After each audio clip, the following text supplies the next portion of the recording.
Hello दोस्तों, आप सभी लोगों का स्वागत है एक नई वीडियो में। इस वीडियो में हम सामाजिक विज्ञान के वीवीआई ऑब्जेक्टिव क्वेश्चन को पढ़ेंगे, जो आपके मैट्रिक बोर्ड परीक्षा 2026 के लिए बहुत ही महत्वपूर्ण है। तो वीडियो आप सभी के लिए बहुत ही महत्वपूर्ण होने वाला है, तो आप सभी वीडियो को शुरू से अंत तक जरूर देखिएगा। और आप सभी से एक निवेदन है कि जितने भी भाई बहन इस चैनल पर पहली बार आए हैं, वे सभी इस चैनल को सब्सक्राइब अवश्य कर लेंगे। तो आइए देखते हैं आज का पहला क्वेश्चन। आपका आपका पहला क्वेश्चन है कि फ्रैंकफर्ट की संधि कब हुई। आप सभी बच्चे बताएंगे कि फ्रैंकफर्ट की संधि कब हुई। ऑप्शन है 1864, 1866, 1870, 1871। तो इस प्रश्न का सही जवाब हो जाएगा ऑप्शन नंबर डी, 1871। यानी कि फ्रैंकफर्ट की संधि 1871 में हुई थी। अगला क्वेश्चन है कि जर्मनी के एकीकरण के लिए कौन उत्तरदायी था। आप सभी बच्चे बताएंगे कि जर्मनी के एकीकरण के लिए कौन उत्तरदायी था। ऑप्शन है काउंट काबूर, बिस्मार्क, गौरीबाडी, मिजनी। तो इस प्रश्न का सही जवाब हो जाएगा ऑप्शन नंबर बी, बिस्मार्क। यानी कि जर्मनी के एकीकरण के लिए बिस्मार्क उत्तरदायी था। ऑप्शन नंबर बी बिल्कुल सही जवाब है। अगला क्वेश्चन है कि इटली के एकीकरण में निम्नलिखित में से किसका कोई संबंध नहीं है। आप सभी बच्चे बताएंगे कि इटली के एकीकरण में किसका कोई संबंध नहीं है। ऑप्शन है बिस्मार्क, मिजनी, काबूर, गौरीबाडी। तो इस प्रश्न का सही जवाब हो जाएगा option number A, Bismarck. Italy के एकीकरण में बिस्मार्क का कोई संबंध नहीं है। ऑप्शन नंबर ए बिल्कुल सही जवाब है। अगला क्वेश्चन है कि इटली और जर्मनी के एकीकरण के विरुद्ध निम्नलिखित में से कौन था। आप सभी बच्चे बताएंगे कि इटली और जर्मनी के एकीकरण के विरुद्ध कौन था। ऑप्शन है इंग्लैंड, रूस, ऑस्ट्रिया और प्रसा। तो इस प्रश्न का सही जवाब हो जाएगा ऑप्शन नंबर सी, ऑस्ट्रिया। यानी कि इटली और जर्मनी के एकीकरण के विरुद्ध ऑस्ट्रिया था। ऑप्शन नंबर सी बिल्कुल सही जवाब है। अगला क्वेश्चन है कि जर्मनी के एकीकरण का प्रमुख वास्तुकार कौन था। आप सभी बच्चे बताएंगे कि जर्मनी के एकीकरण का प्रमुख वास्तुकार कौन था। ऑप्शन है मिजनी, गौरीबाडी, लेनिन, बिस्मार्क। तो इस प्रश्न का सही जवाब हो जाएगा ऑप्शन नंबर डी, बिस्मार्क। यानी कि जर्मनी के एकीकरण का प्रमुख वास्तुकार बिस्मार्क था। ऑप्शन नंबर डी बिल्कुल सही जवाब है। अगला क्वेश्चन है कि 1871 में कौन सी संधि हुई थी। आप सभी बच्चे बताएंगे कि 1871 में कौन सी संधि हुई थी। ऑप्शन है फ्रैंकफर्ट की संधि, पेरिस की संधि, वियना कांग्रेस, कोई नहीं। तो इस प्रश्न का सही जवाब हो जाएगा ऑप्शन नंबर ए, फ्रैंकफर्ट की संधि। यानी कि 1871 में फ्रैंकफर्ट की संधि हुई थी। ऑप्शन नंबर ए बिल्कुल सही जवाब है। अगला क्वेश्चन है कि 1830 की क्रांति के बाद फ्रांस में किस प्रकार का शासन स्थापित हुआ। सभी बच्चे बताएंगे कि 1830 की क्रांति के बाद फ्रांस में किस प्रकार का शासन स्थापित हुआ था। ऑप्शन है संघीय शासन व्यवस्था, संवैधानिक राजतंत्र, गणराज्य, अधिनायकवाद। तो इस प्रश्न का सही जवाब हो जाएगा ऑप्शन नंबर बी, संवैधानिक राजतंत्र। यानी कि 1830 की क्रांति के बाद फ्रांस में संवैधानिक राजतंत्र की स्थापना हुई। ऑप्शन नंबर बी बिल्कुल सही जवाब है। अगला क्वेश्चन है कि रक्त एवं लौह की नीति का अवलंबन किसने किया था। आप सभी बच्चे बताएंगे कि रक्त एवं लौह की नीति का अवलंबन किसने किया था। ऑप्शन है मेजनी, हिटलर, बिस्मार्क, विलियम प्रथम। तो इस प्रश्न का सही जवाब हो जाएगा ऑप्शन नंबर सी, बिस्मार्क। यानी कि रक्त एवं लौह की नीति का अवलंबन बिस्मार्क ने किया था। ऑप्शन नंबर सी सही जवाब है। अगला क्वेश्चन है कि वियना कांग्रेस कब हुआ था। आप सभी बच्चे बताएंगे कि वियना कांग्रेस कब हुआ था। ऑप्शन है 1815, 1818, 1820, 1848। तो इस प्रश्न का सही जवाब हो जाएगा ऑप्शन नंबर ए, 1815। यानी कि वियना कांग्रेस 1815 में हुआ था। ऑप्शन नंबर ए सही जवाब है।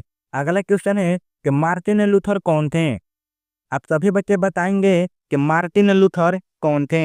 ऑप्शन है दार्शनिक, राजनीतिज्ञ, धर्म सुधारक, समाज सुधारक। तो इस प्रश्न का सही जवाब हो जाएगा ऑप्शन नंबर डी, समाज सुधारक। यानी कि मार्टिन लूथर एक समाज सुधारक थे। ऑप्शन नंबर डी बिल्कुल सही जवाब है। अगला क्वेश्चन है कि काउंट काबूर को विक्टर इमैनुअल ने किस पद पर नियुक्त किया था। आप सभी बच्चे बताएंगे कि काउंट काबूर को विक्टर इमैनुअल ने किस पद पर नियुक्त किया था। ऑप्शन है सेनापति, फ्रांस में राजदूत, प्रधानमंत्री, गृह मंत्री। तो इस प्रश्न का सही जवाब हो जाएगा ऑप्शन नंबर सी, प्रधानमंत्री। यानी कि विक्टर इमैनुअल ने काउंट काबूर को प्रधानमंत्री के पद पर नियुक्त किया था। ऑप्शन नंबर सी सही जवाब है। अगला क्वेश्चन है कि गौरीबाडी पेशे से क्या थे। आप सभी बच्चे बताएंगे कि गौरीबाडी पेशे से क्या था। ऑप्शन है सिपाही, किसान, जमींदार, नाविक। तो इस प्रश्न का सही जवाब हो जाएगा ऑप्शन नंबर डी, नाविक। गौरीबाडी पेशे से नाविक था। ऑप्शन नंबर डी सही जवाब है। अगला क्वेश्चन है कि यूरोप का मरीज किसे कहा जाता था। आप सभी बच्चे बताएंगे कि यूरोप का मरीज किसे कहा जाता था। ऑप्शन है रूस को, जर्मनी को, तुर्की को, यूनान को। तो इस प्रश्न का सही जवाब हो जाएगा ऑप्शन नंबर सी, तुर्की को। यानी कि यूरोप का मरीज तुर्की को कहा जाता था। ऑप्शन नंबर सी सही जवाब है। अगला क्वेश्चन है कि यंग यूरोप या इटली की स्थापना किसने की थी। आप सभी बच्चे बताएंगे कि यंग यूरोप या इटली की स्थापना किसने की थी। ऑप्शन है काबूर ने, मेजनी ने, बिस्मार्क ने, गौरीबाल्डी ने। तो इस प्रश्न का सही जवाब हो जाएगा ऑप्शन नंबर सी, मेजनी ने। यानी कि यंग यूरोप या इटली की स्थापना मेजनी ने किया था। ऑप्शन नंबर बी बिल्कुल सही जवाब है। अगला क्वेश्चन है कि किस युद्ध के बाद जर्मनी का एकीकरण पूरा हुआ।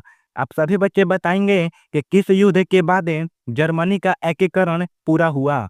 ऑप्शन है क्रीमिया का युद्ध, टेडावो का युद्ध, प्रसा डेनमार्क युद्ध, सेडोन का युद्ध। तो इस प्रश्न का सही जवाब हो जाएगा ऑप्शन नंबर डी, सेडोन का युद्ध। यानी कि सेडोन के युद्ध के बाद जर्मनी का एकीकरण पूरा हुआ। ऑप्शन नंबर डी बिल्कुल सही जवाब है। अगला क्वेश्चन है कि यूरोप वासियों के लिए किस देश का साहित्य एवं ज्ञान विज्ञान प्रेरणा स्रोत रहा। आप सभी बच्चे बताएंगे कि यूरोप वासियों के लिए किस देश का साहित्य एवं ज्ञान विज्ञान प्रेरणा स्रोत रहा। ऑप्शन है जर्मनी, यूनान, तुर्की, इंग्लैंड। तो इस प्रश्न का सही जवाब हो जाएगा ऑप्शन नंबर डी, इंग्लैंड। यानी कि ऑप्शन नंबर डी इस प्रश्न का बिल्कुल सही जवाब है। अगला क्वेश्चन है कि इटली एवं जर्मनी वर्तमान में किस महादेश के अंतर्गत आते हैं। आप सभी बच्चे बताएंगे कि इटली एवं जर्मनी वर्तमान में किस महादेश के अंतर्गत आते हैं। ऑप्शन है उत्तरी अमेरिका, दक्षिणी अमेरिका, यूरोप, पश्चिमी एशिया। तो इस प्रश्न का सही जवाब हो जाएगा ऑप्शन नंबर सी, यूरोप। यानी कि इटली एवं जर्मनी वर्तमान में यूरोप महादेश के अंतर्गत आते हैं। ऑप्शन नंबर सी सही जवाब है। अगला क्वेश्चन है कि जर्मन राइन राज्य का निर्माण किसने किया था। आप सभी बच्चे बताएंगे कि जर्मन राइन राज्य का निर्माण किसने किया था। ऑप्शन है लुई 18वां, Napoleon Bonaparte, Napoleon three, Bismarck. तो इस प्रश्न का सही जवाब हो जाएगा option number B, Napoleon Bonaparte. यानी कि जर्मन राइन राज्य का निर्माण नेपोलियन बोनापार्ट ने किया था। ऑप्शन नंबर बी सही जवाब है। अगला क्वेश्चन है कि वियना कांग्रेस के द्वारा फ्रांस में किस शासक वंश की पुनः स्थापना की गई थी। आप सभी बच्चे बताएंगे कि वियना कांग्रेस के द्वारा फ्रांस में किस शासक वंश की पुनः स्थापना की गई थी। ऑप्शन है हैब्सबर्ग, आर्लियंस, बुर्बो वंश, जाराशाही। तो इस प्रश्न का सही जवाब हो जाएगा ऑप्शन नंबर सी, बुर्बो वंश। यानी कि वियना कांग्रेस के द्वारा फ्रांस में बुर्बो वंश की स्थापना की गई थी। ऑप्शन नंबर सी सही जवाब है। अगला क्वेश्चन है कि सन 1870 में फ्रांस और प्रसा के बीच युद्ध कहाँ हुआ था। आप सभी बच्चे बताएंगे कि सन 1870 में फ्रांस और प्रसा के बीच युद्ध कहाँ हुआ था। आपका ऑप्शन है सेडोन, सेडोवा, साइडाइन, फ्रैंकफर्ट। तो इस प्रश्न का सही जवाब हो जाएगा ऑप्शन नंबर ए, सेडोन में। यानी कि फ्रांस एवं प्रसा के बीच 1870 में सेडोन में युद्ध हुआ था। ऑप्शन नंबर ए सही जवाब है। अगला क्वेश्चन है कि जिलबेरिन एक संस्था थी। आप सभी बच्चे बताएंगे कि जिलबेरिन एक किसकी संस्था थी। ऑप्शन है क्रांतिकारियों की, व्यापारियों की, विद्वानों की, पादरी सामंतों की। तो इस प्रश्न का सही जवाब हो जाएगा ऑप्शन नंबर बी, व्यापारियों की। यानी कि जिलबेरिन एक संस्था थी व्यापारियों की। ऑप्शन नंबर बी बिल्कुल सही जवाब है। अगला क्वेश्चन है कि बिस्मार्क निम्नलिखित में से क्या था। आप सभी बच्चे बताएंगे कि बिस्मार्क निम्नलिखित में से क्या था। ऑप्शन है कवि, नाटककार, संगीतज्ञ, कूटनीतिज्ञ। तो इस प्रश्न का सही जवाब हो जाएगा ऑप्शन नंबर डी कूटनीतिज्ञ, यानी कि बिस्मार्क एक कूटनीतिज्ञ था। ऑप्शन नंबर डी बिल्कुल सही जवाब है। अगला क्वेश्चन है कि 1829 की एड्रियनोपुल की संधि किस देश के साथ हुई? आप सभी बच्चे बताएंगे कि 1829 की एड्रियनोपुल की संधि किस देश के साथ हुई थी? ऑप्शन है तुर्की, यूनान, हंगरी, पोलैंड। तो इस प्रश्न का सही जवाब हो जाएगा ऑप्शन नंबर ए तुर्की, यानी कि 1829 की एड्रियनोपुल की संधि तुर्की देश के साथ हुई थी। ऑप्शन ए बिल्कुल सही जवाब है। अगला क्वेश्चन है कि इटली एवं जर्मनी के एकीकरण के विरुद्ध निम्नलिखित में से कौन था? आप सभी बच्चे बताएंगे कि इटली एवं जर्मनी के एकीकरण के विरुद्ध निम्नलिखित में से कौन था? ऑप्शन है इंग्लैंड, रूस, ऑस्ट्रिया, प्रसा। तो इस प्रश्न का सही जवाब हो जाएगा ऑप्शन नंबर सी ऑस्ट्रिया, यानी कि इटली एवं जर्मनी के एकीकरण के विरुद्ध ऑस्ट्रिया था। ऑप्शन नंबर सी सही जवाब है। अगला क्वेश्चन है कि मेजनी का संबंध किस संगठन से था? आप सभी बच्चे बताएंगे कि मेजनी का संबंध किस संगठन से था? ऑप्शन है लाल सेना, कार्बोनरी, रिपब्लिक हिस्टोरिया, डायट। तो इस प्रश्न का सही जवाब हो जाएगा ऑप्शन नंबर बी कार्बोनरी, यानी कि जो मेजनी का संबंध था कार्बोनरी से था। ऑप्शन नंबर बी सही जवाब है। अगला क्वेश्चन है कि 1789 की फ्रांसीसी क्रांति के समय वहां किस राजवंश का शासन था? आप सभी बच्चे बताएंगे कि 1789 की फ्रांसीसी क्रांति के समय वहां किस राजवंश का शासन था? तो इस प्रश्न का सही जवाब हो जाएगा ऑप्शन नंबर सी बुर्बो वंश, यानी कि 1789 की फ्रांसीसी क्रांति के समय बुर्बो राजवंश का शासन था। ऑप्शन नंबर सी बिल्कुल सही जवाब है। अगला क्वेश्चन है कि वियना कांग्रेस में पवित्र संघ की योजना किसने प्रस्तुत की? आप सभी बताएंगे कि वियना कांग्रेस में पवित्र संघ की योजना किसने प्रस्तुत की? ऑप्शन है रूस ने, ब्रिटेन ने, फ्रांस ने, ऑस्ट्रिया ने। तो इस प्रश्न का सही जवाब हो जाएगा ऑप्शन नंबर ए रूस ने, यानी कि वियना कांग्रेस में पवित्र संघ की योजना रूस ने प्रस्तुत की। ऑप्शन नंबर ए सही जवाब है। अगला क्वेश्चन है कि जर्मनी के एकीकरण के लिए बिस्मार्क ने कितने युद्ध किए? आप सभी बच्चे बताएंगे कि जर्मनी के एकीकरण के लिए बिस्मार्क ने कितने युद्ध किए? ऑप्शन है 1, 2, 3, 4। तो इस प्रश्न का सही जवाब हो जाएगा ऑप्शन नंबर सी 3, यानी कि जर्मनी के एकीकरण के लिए बिस्मार्क ने कुल 3 युद्ध किए। ऑप्शन नंबर सी सही जवाब है। अगला क्वेश्चन है कि यूनान के स्वतंत्रता संग्राम में किसकी पराजय हुई? आप सभी बच्चे बताएंगे कि यूनान के स्वतंत्रता संग्राम में किसकी पराजय हुई? ऑप्शन है रूस की, तुर्की की, यूनान की, फ्रांस की। तो इस प्रश्न का सही जवाब हो जाएगा ऑप्शन नंबर ए रूस की, यानी कि यूनान के स्वतंत्रता संग्राम में रूस की पराजय हुई। ऑप्शन नंबर ए सही जवाब है। अगला क्वेश्चन है कि यूरोपीय सभ्यता का पालना किसे कहा जाता था? आप सभी बताएंगे कि यूरोपीय सभ्यता का पालना किसे कहा जाता था? ऑप्शन है इटली को, फ्रांस को, हंगरी को, यूनान को। तो इस प्रश्न का सही जवाब हो जाएगा ऑप्शन नंबर बी फ्रांस को, यानी कि यूरोपीय सभ्यता का पालना फ्रांस को कहा जाता था। ऑप्शन नंबर बी सही जवाब है। अगला क्वेश्चन है कि एक्ट ऑफ यूनियन किस वर्ष पारित हुआ? आप सभी बच्चे बताएंगे कि एक्ट ऑफ यूनियन किस वर्ष पारित हुआ? ऑप्शन है 1688, 1707, 1788, 1807। तो इस प्रश्न का सही जवाब हो जाएगा ऑप्शन नंबर ए 1688, यानी कि एक्ट ऑफ यूनियन 1688 में पारित हुआ। ऑप्शन नंबर ए सही जवाब है। अगला क्वेश्चन है कि नेपोलियन संहिता किस वर्ष लागू की गई?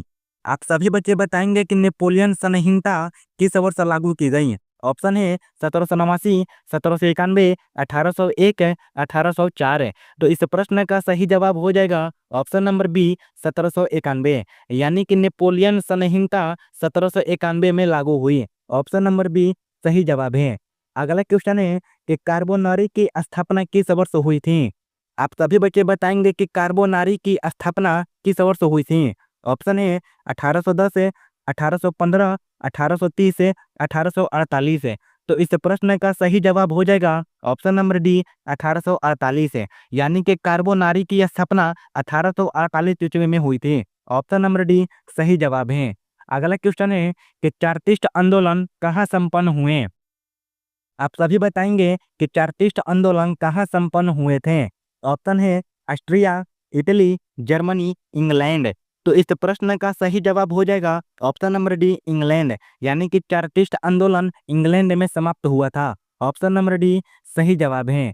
अगला क्वेश्चन है कि नवगु एल्फ आंदोलन कहाँ हुआ था। अब सभी बच्चे बताएंगे कि नवगु एल्फ आंदोलन कहाँ हुआ था। ऑप्शन है इटली में, जर्मनी में, फ्रांस में, ब्रिटेन में। तो इस प्रश्न का सही जवाब हो जाएगा ऑप्शन नंबर ए इटली में, यानी कि नवगु एल्फ आंदोलन इटली में हुआ था। ऑप्शन नंबर ए सही जवाब है। अगला क्वेश्चन है कि वियना कांग्रेस में कौन राष्ट्र सम्मिलित नहीं था।